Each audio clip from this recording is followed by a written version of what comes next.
none of us realized on the day we trusted Christ what the future would hold. And it has been beyond my imagination.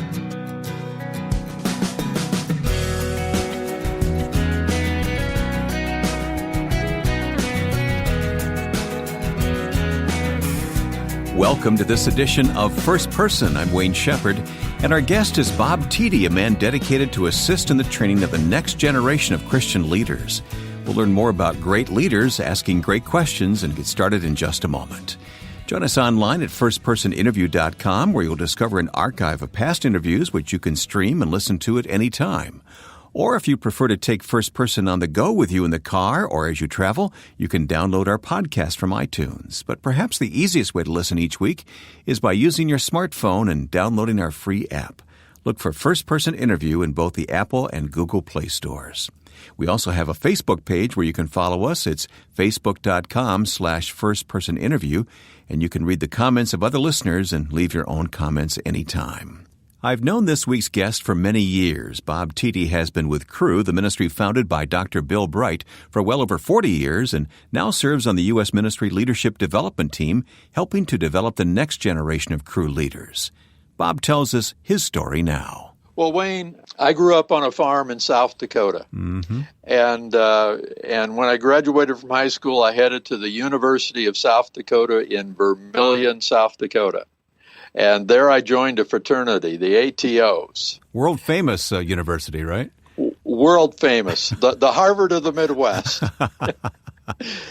But one night, well, I should back up to say on Monday nights, we frequently had special guest speakers in to speak to us after dinner. And while I was a freshman there, the governor of South Dakota was a former ATO. And I remember him flying in on the state plane to speak just to the ATOs after dinner on a Monday night.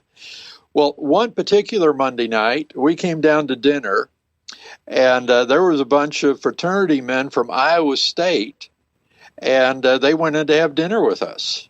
And at the beginning of dinner, our president introduced them and said that they were all involved with the student movement at Iowa State, Ames, Iowa, called Campus Crusade for Christ, and that he had invited them to be our special dinner speakers that evening. So when dinner was done, we all went into the living room. And I still remember it clearly. The first three of these fraternity men shared how they'd come to know Jesus Christ at Iowa State. Wayne, I had never heard anyone in my life, my age, share about coming to know Christ in a personal way. And the last guy who spoke shared the 4 spiritual laws.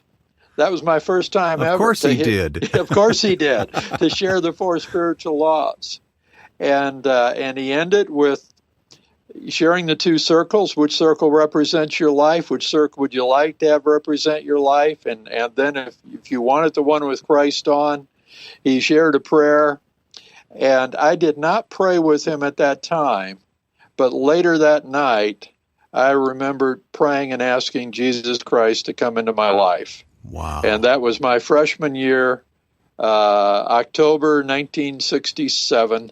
How exciting. Yeah. And so Campus Crusade, now Cru, was there at the beginning for you and has been all these years. Yeah, absolutely. And Wayne, I know you're in the Chicago area. A couple months after I invited Christ into my heart, I heard that Campus Crusade for Christ was hosting the Big Ten Christmas Conference in Chicago. And I took my first plane ride ever from Sioux Falls, South Dakota to Chicago. And then a bus to downtown Chicago to the downtown Chicago Sheridan. I think it's been torn down and replaced by something else. Probably 2 or 3 times, yeah. 2 or 3 times. And it was an incredible conference. God really used that conference to follow me up. So you felt called to staff then? Well, Wayne, let me share that story. The last day of the conference, December 31st, 1967, do you, by any chance, recall what that date is famous for? 1967. Well, probably a snowstorm. No. No? The famous Ice Bowl. Dallas Cowboys versus Green Bay. Okay, I knew it had something to do with weather. Yeah, yeah. It did. That game was played in Green Bay and was the Ice Bowl, sure. Yeah, 20 below zero, something like that. And I remember watching that game on a black and white TV, and I still remember Bart Starr, quarterback, sneaking behind Jerry Kramer to win that game. And now I am a Cowboys fan, and I cringe when I see the same play. But that night, being December 31st, was the final banquet for the conference, and we actually stayed up and prayed in the new year. But one of the speakers that night said something like, many of you come from campuses where we have no staff. And that was true of the University of South Dakota. And he said, we wish we had staff to send to all your campuses, but we don't. But if you'd be willing to be used by God to lead the movement on your campus, I'd like you to stand. Well, Wayne, I remember standing. I look back and smile. That young man who stood that night had no abilities, no experience, was so young in the Lord. And no idea what you're getting into. Oh, my goodness. But I actually look back and say, while that was kind of the first step of God's calling in my life, taking a stand that night has led to all the remaining steps. Well, I wish we could cover each step here, Bob. We're going to have to skip a lot, but let me fast forward to when I met you, and that's when you worked with Josh McDowell, and you were really number 2 guy there, weren't you? It was fun. We spent 8 years in campus ministry, and then the national director of crew played matchmaker and got Josh McDowell and I together. You know, in Navy terms, on every ship there's a captain. Well, Josh was the captain. Yeah. But the second in command is the executive officer. Uh-huh. And, you know, in Navy terms, the captain's job is to look outside the ship, and that was Josh. Of course, you worked with him too. But the visionary leader, always looking to see where are the possibilities. Yeah. But somebody else has got to come along and put everything together. Well, the executive officer's focus is in the ship, making sure that it's ship shape, things are cleaned, weapons are maintained, everything is ready inside. And so it was, for 24 years, Wayne, it was a privilege to work side by side and with we Josh. Actually got to do some radio. You and I and Josh and some others, Jay Payleitner and others. Wayne, that was such a significant part of what God did at the Josh McDowell Ministry. You know, just to take you back, and you probably remember this, our very first radio taping was in November of 1990. How do you remember that? Well, it's because we launched our first radio program ever, Josh McDowell Radio, launched on January 6, 1991. Okay. And you and I and Josh and Jay and several others, we were in the kitchen of Josh's Julian office, and he and Dwayne Zook had just gotten back from Russia. Well, we were all curious. Standing in the kitchen that morning, we began to say, well, Josh, tell us about the trip. That was an unusual trip in those days. Oh, my goodness. He began to share about that trip. And about 45 minutes into it, I said, Josh, Wayne, we should be in the studio recording this. You were always a great executive producer, Bob. You really were. Well, we went into the studio then and recorded. And if you remember, Josh shared about the Russian pastors asking for more copies of evidence and More Than a Carpenter. Mm-hmm.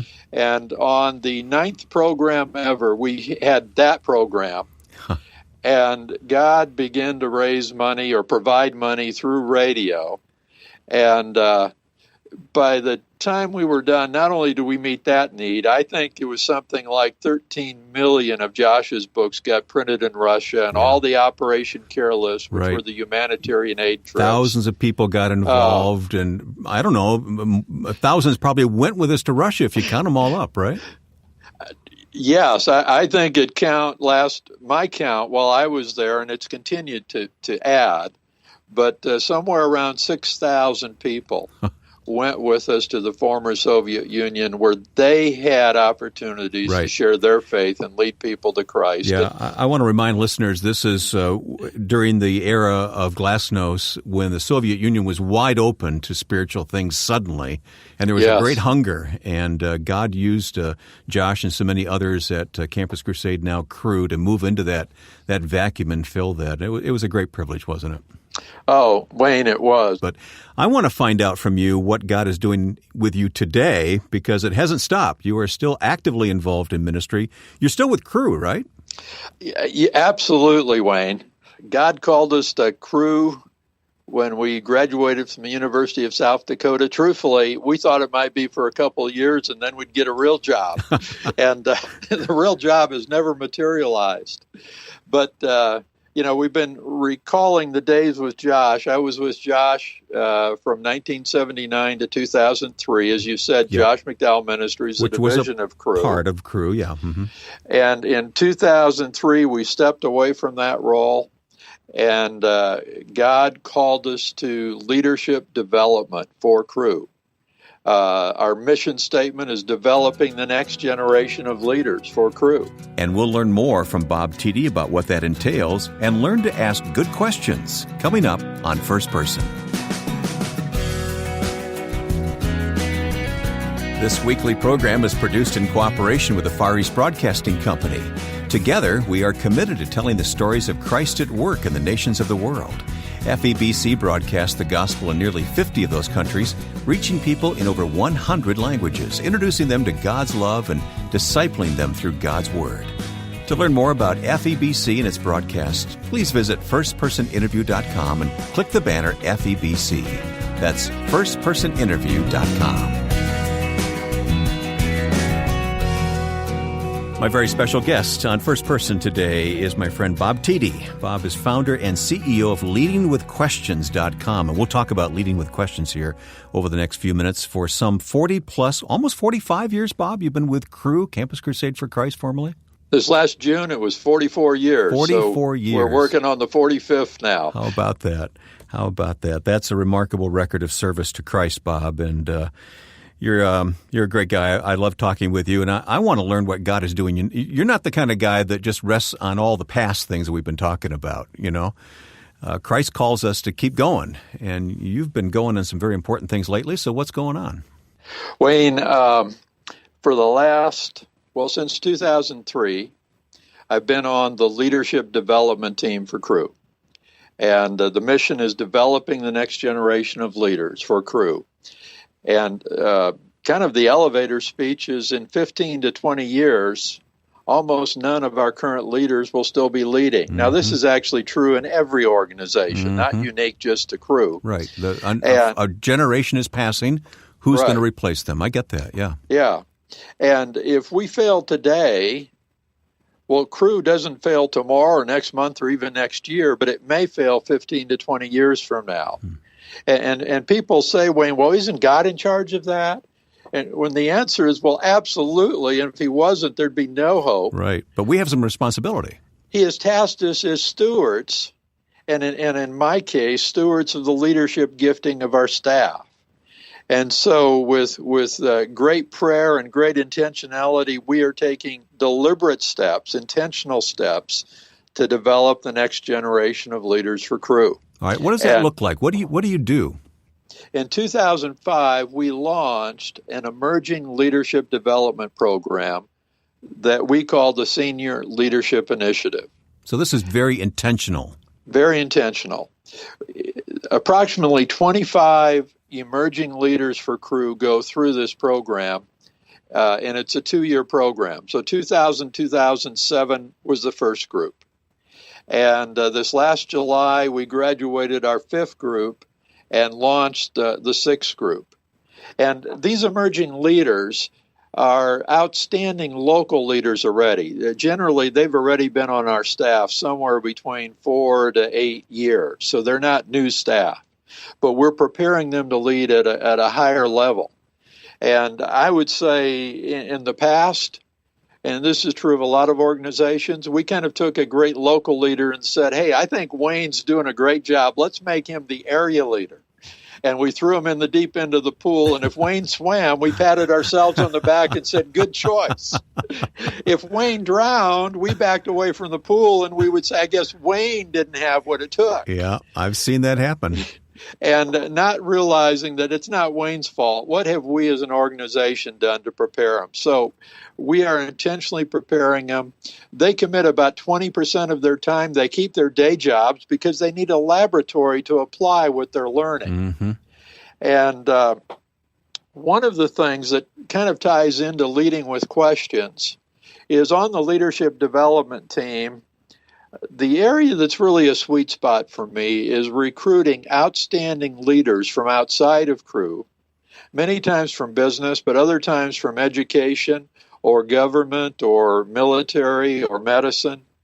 And these men and women come alongside us to commit to coaching one of our emerging leaders every other week via Skype video for 2 years. I like that because a lot of organizations can become ingrown, can't they, with just self-generated leadership programs that you really don't get outside your own experience and learn from some others who've got lots of things to teach. Yeah, well, absolutely. Fresh eyes, fresh ears. Yeah, absolutely. And I remember back when we were discussing, should we use senior staff or outside leaders in the spring of 2005 before we launched the first group. And we determined, and not that it took a lot of thought, that outside leaders would have incredible benefit. But we had a big question mark. And the question mark is, but these are busy people if you're going after presidents and CEOs and VPs. Would they say yes to this opportunity? And we quickly said, we'll never find out at this conference table. We need to get on the phone and start inviting some of these men and women. And to our incredible amazement, our yes rate was about 50%. Why? I didn't know at that time why, but now I know why. And that is when leaders look for opportunities that would actually leverage their strengths, leverage all the leadership development that God has allowed them to experience. When there's an opportunity for them to come alongside a young emerging leader, especially I think in the kingdom, it's an offer they can't refuse. Yeah. Bob, before we run out of time, I do want to tie in leading with questions, because this is a key aspect of what you do in coaching those young emerging leaders. You have a website called leadingwithquestions.com, but you also have a book called Great Leaders Ask Questions. You say leadership is not as much about knowing the right answers as it is about knowing the right questions. Wayne, you and I know one well enough. We know each other well enough that there's always a story. You're the story master, Bob. Go ahead. In 2006, I was browsing at a Borders bookstore. My wife goes all over the bookstore. I just go to the leadership section. And there I found a book by Dr. Michael Marquardt called Leading with Questions. Mm-hmm. And I pulled it off the shelf. I flipped through it, and I immediately said, this is a keeper. Well, I can see your copy on Skype right now. You've got, a couple of hundred Post-it notes in this book? Yeah, and pages underlined. Well, I began to teach out of this book, began to do PowerPoints. They were so well received. And Wayne, this book actually changed my leadership from telling to asking. Uh-huh. And listening, I would imagine, right? If you're going to ask and not listen, then there's no point in asking. So at any rate, that was a skill we began to bring. And we now, in training our coaches, to launch every one of these coaching relationships, we bring all our coaches in, all our participants, and we train them side by side in a coaching methodology that really is leading with questions. Mm-hmm. And another story kind of behind why I launched my blog and got into social media. Wayne, I am now 66 and feel like 30, but I'm 66, have no thoughts of retirement. God's given me great health. But my target audience are 20 and 30-somethings. And they speak English, and so a 60-year-old guy could make the mistake of thinking, well, we have a common language, we're good. But, Wayne, they also speak social media. And so 3.5 years ago, I made a decision to get into social media as a way, not with the goal that I'd become, the most fluent social media person, but to become conversational, so that I wouldn't be written off by the 20 and 30-somethings as irrelevant. And when I began to think about what could I blog on, immediately I thought of this niche, and that niche is leading with questions. And my beginning target audience was simply the emerging leaders within Cru and all our coaches. And the result today, though, is just beyond my imagination. Leaders from some 170 countries now follow my blog. And it's actually become a source of new coaches for us. And my goal is really just to serve our listeners. And Wayne, something that I can share on your program is that I really am wanting to provide quality leadership resources for every leader.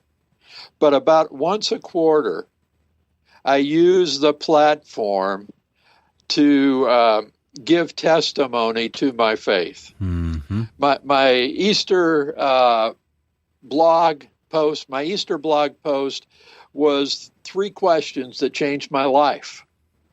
And those 3 questions: which circle represents your life? Which circle would you like to have represent your life? Does this prayer express the desire of your heart? And my prayer is that the great quality leadership stuff we're sharing will provide credibility, but will also then allow me to have a listening ear when that once a quarter opportunity comes to share my faith through my blog. Well, Bob, God has given you a big heart to share Christ. He's given you a great experience, ministry experience, business experience, and now leadingwithquestions.com and Great Leaders Ask Questions. It's amazing. I'm really looking forward to see how God's going to use you. You must be one very grateful man. Oh, my goodness, Wayne. Absolutely. None of us realized on the day we trusted Christ what the future would hold. And it has been beyond my imagination. Sometimes I'm asked, Bob, you were with Josh McDowell 24 years. Now you've been with leadership development for 12 years.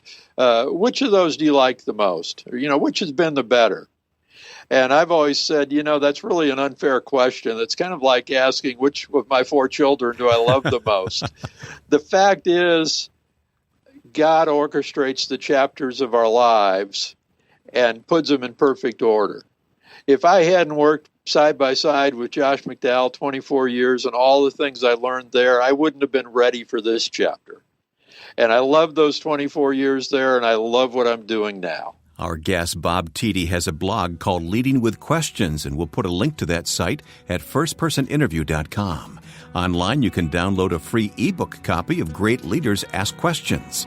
Again, go to firstpersoninterview.com and click on the provided link. And please take an extra moment online to say thank you to the Far East Broadcasting Company for all they do to proclaim the gospel in nearly 50 countries of the world. FEBC is a partner with us here on First Person, and I urge you to pray for this great ministry, which means so much to me and countless millions of others. Click on the FEBC banner at firstpersoninterview.com. To leave a comment about today's program, visit us on Facebook at facebook.com/firstpersoninterview. That's facebook.com/firstpersoninterview. And if you use a smartphone or tablet computer, be sure to download our free First Person app available on both the Apple and Android platforms. Now, with thanks to my friend and producer Joe Carlson, I'm Wayne Shepherd, inviting you back for First Person.